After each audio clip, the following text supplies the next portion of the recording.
Hello, welcome to my program on performance management. My name is Bob Seshadri, and today we're going to talk about the dilemma of rating. If you are using a rating form in your appraisal, in your performance appraisals, it is best to be aware of the limitations and do your best to reduce their negative aspects. Most rating systems use the same form to evaluate employees across a wide range of jobs. There are variations to the format, of course, one that describes the function, and they expect you to choose between outstanding, excellent, good, poor, and so on, and another method where you are expected to rate between 1 and 5 or 1 and 10. Such ratings do not provide adequate information for the individual to improve. Instead, it gives rise to conflict. No employee would like to be rated 2 on a 5-point scale. They do not match the ratings to specific behaviors either. So the ratings are exceedingly subjective. The numbers make things seem objective, but they are not. When these numbers and ratings are used, that subjectivity involved creates a huge conflict point.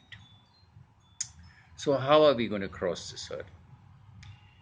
In a performance appraisal, I never begin discussing a topic with a rating. I discuss the problems first, the performance first, preferably with the positive performances. And once that is done, and then negotiate a rating. For example, for being on time, discuss instances where the employee has not been on time, but without the causes for any late arrivals, because excuses can be made in plenty. Only once you and employees have done that should you choose a rating. Let me tell you about an incident here. During an evaluation process, I was questioning my star sales consultant why he was consistently late by half an hour. And his response was something that I would never forget. He said, "Mr. Bob, please understand.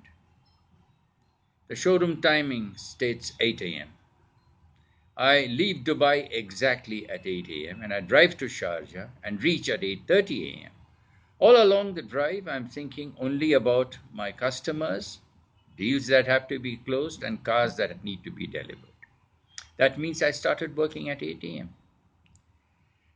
I was a branch manager of the Sharjah operations those days, so it was quite a challenge and quite an argument.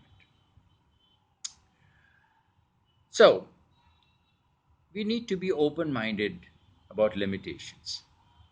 Employees understand the limitations in rating. They still need to hear you, they still need to hear it from you. Explain that you realize ratings are the way of life, but they are fallible. And let the employee know that that's your stance.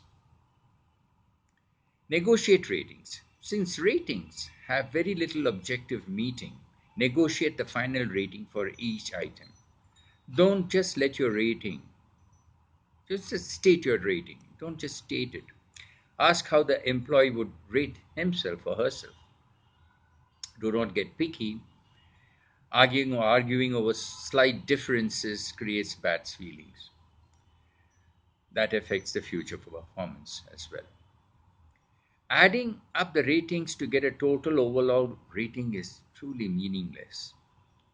Always clarify the meaning of each rating before you actually rate the person.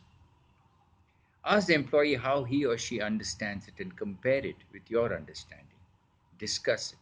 Have a dialogue. That's the best way. That's all for tonight. More later. Bye for now.